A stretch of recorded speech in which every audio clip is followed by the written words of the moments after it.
YouTube was It's your boy Zell back with another banger. In this video, we have can David Benavidez beat Dmitry Bivol? Let's get it. Julius Julian said, "Attention, attention! PBC and Matchroom are very close to finalizing a deal for Bivol and David Benavidez to face off this summer." So we know that we know that this is a huge fight, right? If you're a boxing like diehard, if you love boxing, then this fight really excites you because these are the two best guys at 175. These are the two guys who just won their most competitive fights in the division. David Benavidez beat the up and coming David Morrell. Dmitry Bivol got his get back on his best rival, Artur Beterbiev. So they starting this off on the right foot. Both guys are the two top guys in the division, and the fight needs to be made. Before we even break down the fight, we got to talk about the physicality of the fight. We got to talk about the physical attributes. No did it. We know David Benavidez is the bigger and longer man. Pause. However, Bivol has the better chin. He faster, and he fought the hardest puncher in the division twice. So Benavidez is stronger, but Bivol is faster, right? I feel like it's always like that. That's what makes the biggest fights, right? The bull versus the I forgot the guy name that run from the bull, the matador, the bull versus the matador. Bivol gonna play matador, David gonna play the bull. That makes for a very exciting match. That usually makes for a very exciting match. However, I think that I believe the fight can go one or two ways, right? I believe that either David pressures Bivol to the ropes, right? I think if he can control the middle of the ring and he can make Bivol go backwards, I think that'll be to his advantage, right? It's always an advantage if you can get your opponent going backwards. However, you have to be able to capitalize on them going backwards.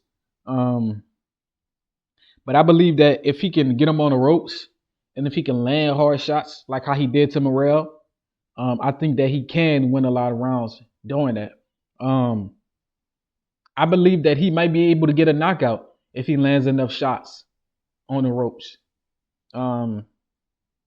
But that's not what I think is going to happen. That's a possibility, but I'm going to talk about the other possibility. I also believe that the fight can go the other way, right? I believe that Bivol, if he uses his strategy from his last fight versus Artur Beterbiev, I think Benavidez is going to be in trouble. We know that his strategy was to take a lot of early rounds, right? In the middle of the rounds, he played possum. He reserved his energy. He was able to like fight off Beterbiev and not take too much damage. And then in the later rounds, he was real explosive and he had a lot of energy. He caught his second win. That's the thing about having a lot of cardio, bro. You can catch your second win if you know how to pace yourself. Right. The thing that a lot of guys do wrong, let's say Frank Martin, for example. Frank Martin exhausted himself versus Tank. He exhausted himself in the first 6-7 rounds. And then he ran out of gas. If we compare that to Lamar Roach started off slow and finished fast. He picked up in the middle rounds and he finished fast. And I believe he beat Tank. So you see, against guys who can punch, you don't want to start too fast.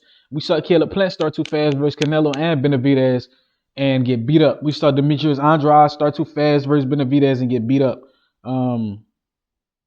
So I think that if he reserves his energy, then he fights hard in the middle of the late rounds, I think he can win. The real key is just don't tire yourself out too quick. That's how you beat a lot of these power punches. If you're a better boxer, win some of the early rounds, then conserve your energy. Don't gas yourself out. Conserve your energy, and then be explosive in the last rounds. I feel like that's the strategy to beat a lot of these power punches.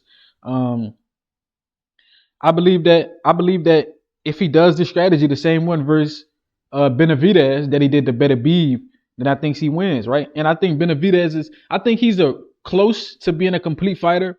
However, his offense is kind of limited. I believe that he only has like 2 big punches in his offense. I believe he got 2 big punches in his offense. He got the it's 3. No, it's 2, because one of them is underdeveloped. He got the right uppercut and the right cross. His left hook is kind of undeveloped, if you ask me. I believe that his right hook and his right uppercut are his 2 best punches. And I believe that he relies on big punches too much. I believe that he don't ever want to engage in jab battles. He don't ever want to out jab you and just box you. Like he don't ever win easy. You know, when you watch some of these boxers win, you be like, yeah, that was too easy. Benavidez always makes it tough and rugged, you know.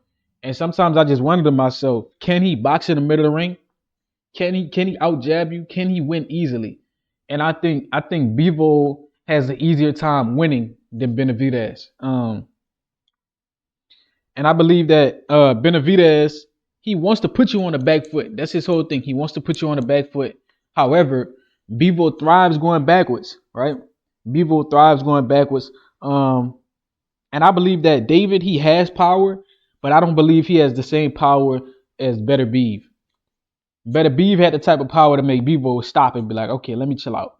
He had the type of power to make Bivol chill up at times. I don't think Benavidez has that power. Um, and I believe that Dmitry has everything for David, right? He can fight going backwards. He has good enough defense. He has decent enough punch power. People gonna talk about the sparring. David dropping Bivol and sparring with a jab or something like that. Who knows? But sparring is not a real fight. So yeah, I believe Dmitry has everything for David, and I believe that it's gonna be a decision for Bivol. Let me know what y'all think. Like, comment, subscribe, share this, hit the post notification bell. Till next time.